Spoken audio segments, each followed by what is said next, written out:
নমস্কার বন্ধুরা। একবার এক ভক্ত স্বামী প্রেমানন্দকে বললেন যে স্বামীজি, এখনকার মানুষেরা কথায় কথায় মিথ্যে কথা বলে থাকে, তো এই মিথ্যে কথা বলার ফল কি হতে পারে এবং এর থেকে বাঁচার উপায় কি রয়েছে সেটি আপনি আমাদের পথ দেখান। তো এর উত্তরে স্বামীজি জানালেন যে দেখো বৎস, আজকের দিনে দাঁড়িয়ে মিথ্যে বলা মানুষের স্বভাবে পরিণত হয়েছে।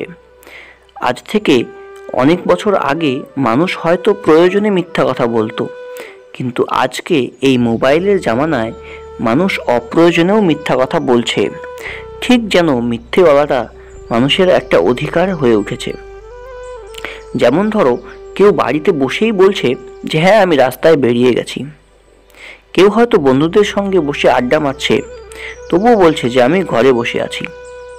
অর্থাৎ প্রয়োজন ছাড়াও আজকাল মানুষ মিথ্যে কথা বলছে। আর আগে মানুষ মিথ্যা কথা বলতো নিজের কোনো দোষ, নিজের কোনো ভুলকে ঢাকার জন্য। আসলে সত্য ছাড়া কখনো ঈশ্বরকে লাভ করা যায় না। ঈশ্বর লাভের একমাত্র রাস্তা হচ্ছে সত্যের পথ। তাই তোমাদের সর্বদা সত্য কথা বলার চেষ্টা করা উচিত। তবে এখন আমি তোমাকে বলবো না যে ভীষ্ম পিতামহর মতো শপথ করতে যে আজ থেকে আর একটাও মিথ্যে কথা বলবো না।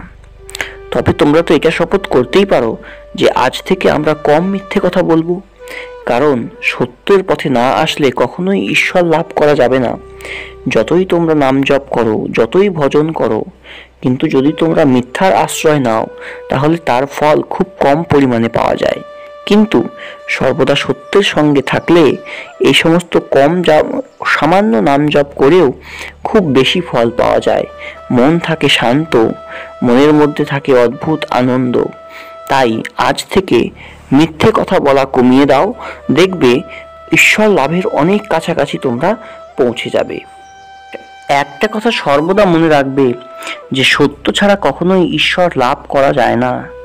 তার সঙ্গে সঙ্গে এটাও মনে রাখবে, সত্য কথা বলা, লোভ না করা, চুরি না করা, সৎ পথে চলা, এগুলোকেই শাস্ত্রে মহাব্রত বলা হয়েছে। কেননা এগুলির মাধ্যমেই তো ঈশ্বর লাভ করা সম্ভব। সৎ পথে চলো, সৎ পরামর্শ গ্রহণ করো, ঈশ্বরের নাম জপ করো, ভজন করো, সর্বদা সত্য কথা বলো, মিথ্যা কথা বলো না, অন্য নারীদের দিকে কুদৃষ্টি দিও না, সমস্ত নারীকে নিজের মা বোনের চোখে দেখো এবং সৎ কর্ম করো, সৎ আচরণ রাখো।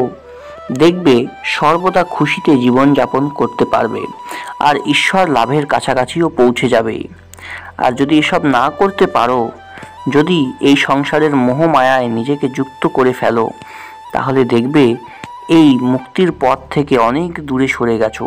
তো বন্ধুরা, আজকের মতো এই পর্যন্তই। যদি আপনাদের এই ভিডিওটি ভালো লেগে থাকে তাহলে অবশ্যই কমেন্টে রাধে রাধে লিখে যান এবং স্বামী প্রেমানন্দের এইরকমই হিন্দি ভিডিওগুলোকে বাংলায় শোনার জন্য আমাদের চ্যানেলটি সাবস্ক্রাইব করে পাশে থাকুন। ধন্যবাদ।